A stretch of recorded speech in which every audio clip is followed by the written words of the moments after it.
The night Tunde met Amara, something inside him shifted in a way he could not explain.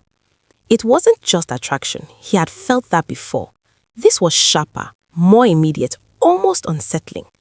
She stood across the lounge, surrounded by people but somehow untouched by them, like she existed in her own controlled world. When their eyes met, she didn't look away.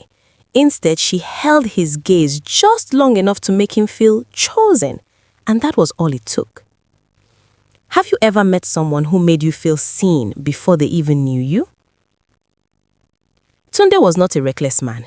In Lagos, where everything moved fast and people hid their intentions behind polished appearances, he had learned to stay grounded. He worked in finance, had built a stable routine, and understood the value of discipline. His life made sense, predictable, structured, and safe. But that night, as he walked toward Amara, something about that structure began to loosen.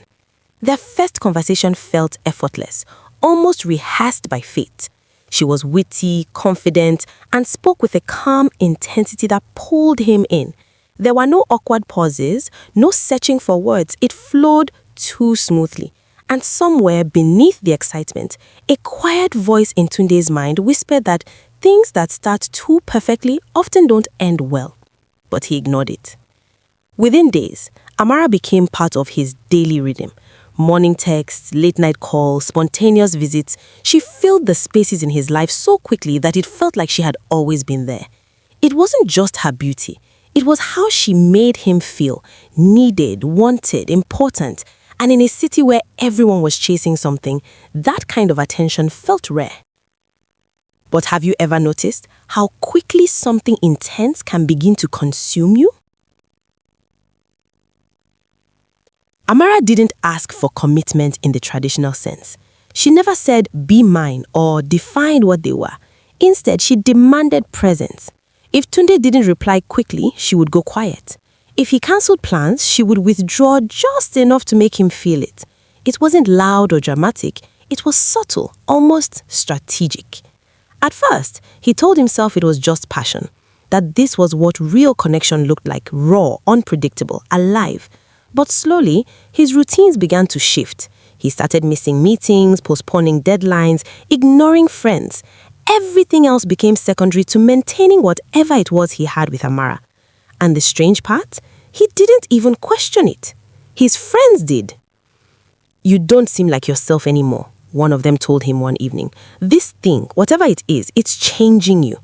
Tunde laughed it off. After all, wasn't love supposed to change you? Wasn't it supposed to disrupt your comfort zone and push you into something deeper? But deep down, he knew this didn't feel like growth. It felt like losing control. Amara's affection came in waves. Some days she was warm, attentive, almost inseparable from him.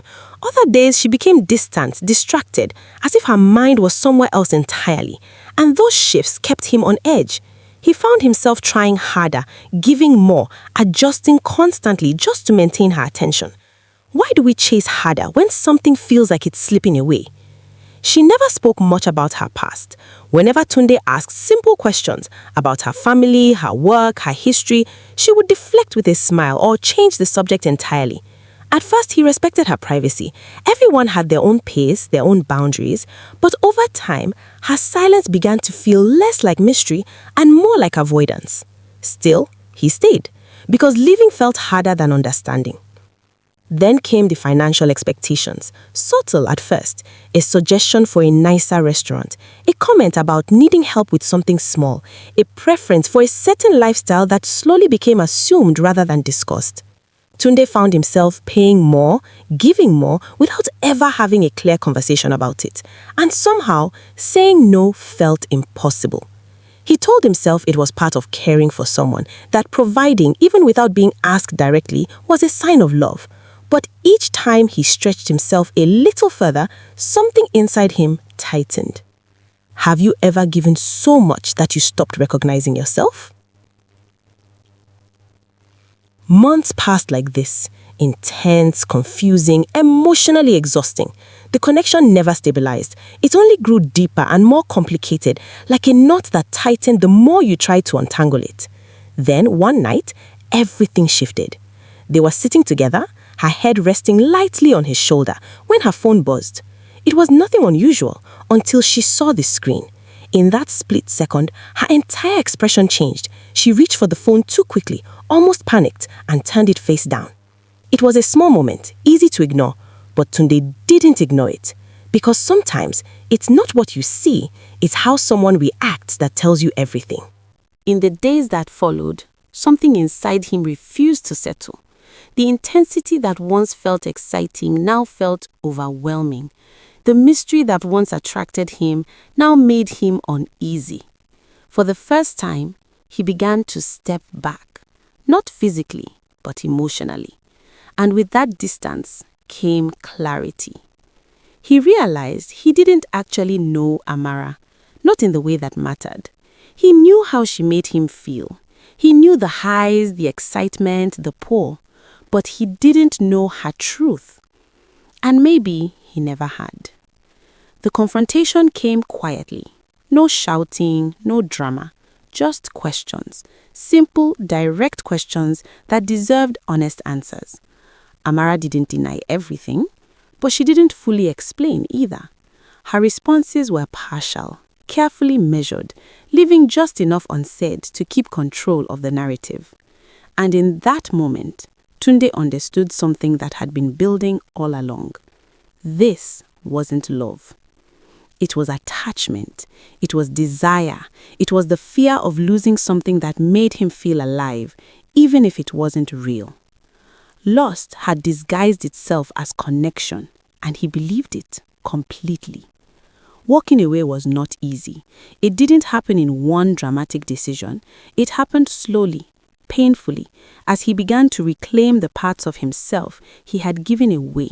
The time, the energy, the emotional space he had surrendered without realizing it. And the hardest part, accepting that what felt so real had never truly been stable. But there was also freedom in that realization, because not every intense feeling deserves a permanent place in your life. Some connections are not meant to last. They are meant to reveal something, to show you how easily emotions can blur judgment, how quickly desire can override clarity, how quietly you can lose yourself without noticing. So how do you tell the difference? Real love doesn't confuse you. It doesn't make you question your worth or leave you constantly adjusting to maintain it. It grows steadily, with understanding, with trust, with openness. It allows you to remain yourself while building something shared. Lust, on the other hand, is louder, faster, more consuming. It thrives on uncertainty, on emotional highs and lows, on the thrill of something that feels just out of reach. But when that intensity fades, and it always does, it leaves behind confusion, not peace. Tunde didn't lose love. He lost an illusion. And sometimes that's the most important kind of loss you can experience. Because clarity, no matter how uncomfortable, is always more valuable than temporary passion. So ask yourself honestly, what are you holding on to? Is it something real, something steady, something that allows you to breathe? Or is it just a feeling, intense, addictive, and impossible to sustain? Because not everything that feels deep is real. And not everything real feels overwhelming at the beginning. The difference between love and lust is not always obvious in the moment, but over time it reveals itself in how you feel, in who you become, and in what you have to sacrifice to keep it. Choose carefully, because attraction can start a story, but only truth can sustain it.